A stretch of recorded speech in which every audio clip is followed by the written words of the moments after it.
नमस्कार छात्रों, मैं doctor Lalkund Kumar, the Bihar teachers history makers hash TBT। मेरा मोबाइल मेरी शिक्षा, कक्षा 11, विषय हिंदी, विषय वस्तु आँखों देखा गदर, भाग 2। सबसे पहले झांसी की रानी का जो युद्ध शुरू हुआ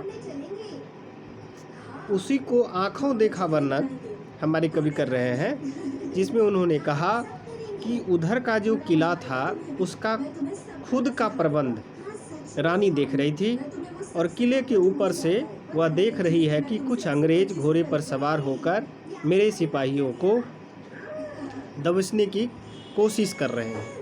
रात्रि पहर है, वह खुद आकर देखती है और झांसी की बाई जो है, परंतु झांसी का दुर्भाग्य कहिए या जो भी कहिए, तात्या टोपी जो है वो अकुशल से कहो या फिर हिंदी सिपाहियों की नादानियों को असुर होने से कहो, या तात्या टोपी की फौज टूटने लगी, सिपाही लोग भागने लगे। अंग्रेज फौजी ने मोर्चों पर तोपें निकालकर भागने वाले को निशाना साधा। रिसावले सवालों एकदम हमला बोल दिया। यह देखकर स्वयं तात्या टोपी भी 24 सपने और 36 सपने की तोप छोड़कर वहां से भाग निकली। विजय मिलने से अंग्रेज की हिम्मत दुगुनी हो गई और उन्होंने लड़ाई का सामना फिर से शुरू किया। झांसी वाली हाहाकार मच गया। सब लोग दुख और भय से निराश और टूट गए, परंतु निराशा ऐसी नहीं थी। रात गई, युद्ध का 11वां दिवस आ पहुंचा। भाई साहब तलवार बंधे हुए चारों तरफ सबको हिम्मत बांध रही थी। गोलाबंद बख्शी दी। जो तोप बंद हो गई थी वे फिर से शुरू हो गई। अपनी सारी गरनाली तोप किले पर ही लगा दी। तब महलों में हाहाकार मच गया। उस दिन महलों पर ही अंग्रेज तोपों की निशान दृष्टि थी, परंतु खास महल का कोई नुकसान नहीं पहुंचा। बादशाही जमाने का चूने से बना हुआ मजबूत महल है। यूँ तो टूट सकता था, जहां गोला पड़ता था वहां बड़ा सा छेद हो जाता था, 2-3 छत भंवर कर गिर जाते थे, लेकिन वो नाकाम हो जाता था। परंतु ऐसा नुकसान भी कुछ कम नहीं हुआ। महल के हर एक दलान पर गोले दागे गए। जब सब लोग घबराकर नीचे एक कोठरी में निर्भय स्थल समझकर उसमें भागने लगे, उस कोठरी के ऊपर 5 मंजिलें थी। भरते भरते उसमें 64 आदमी जमा हो गए और ठसाठस भर गए। सभी उस कोठरी से दासियाँ भी थी।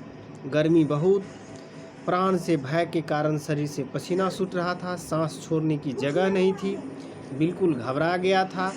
4 घड़ी कटी, मृत्यु के भय से बढ़कर दूसरा कोई भय नहीं। सभी सब कसामसा रहे थे, परंतु बाई साहब के गोल्डन जी बड़ी दिलेरी से फुर्ती दिखाई और अंग्रेज की तोपों को खाली कर दी।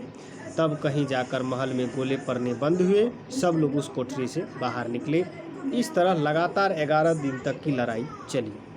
फिर शाबाश है उस स्त्री को जो खास रात में बाई शहर की ओर किले की गश्त लगाकर जब बंदोबस्त कर रही थी, इतने में एक भेदी आकर खबर दी कि 2-2.5 लाख रुपये का गोला बारूद खर्च के भी अंग्रेज सरकार की जय मिलती दिखाई नहीं देती।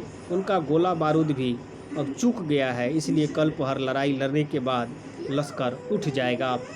यह सुनकर बाई आनंदित होगा, यह उनके मन में जानता होगा, या उनका मन ही जानता होगा कि आज क्या होने वाला है। चेहरे पर दमक आ गई, शक्ति हिम्मत दुगुनी हुई।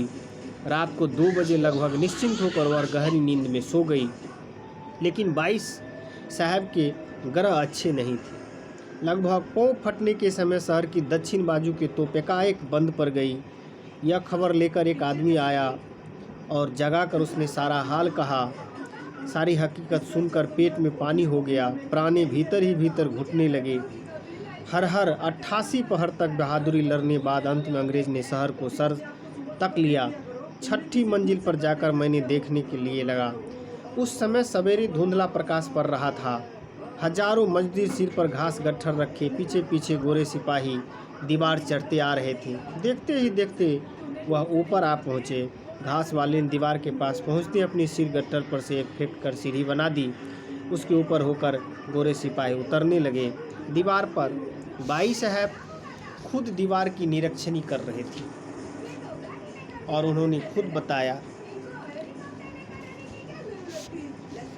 कि सिपाही कुछ तो भाग निकले, कुछ सूर थे, यथाशक्ति गोरे को रोका, परंतु बेचारे बहुत थोड़े थे इसलिए मार डाले गए। 10-12 मिनट अंदर ही 1000 गोरे जो है शहर के दक्षिण दीवार तक चढ़ाई कर दिए। आज के अंक में बस इतना ही। धन्यवाद।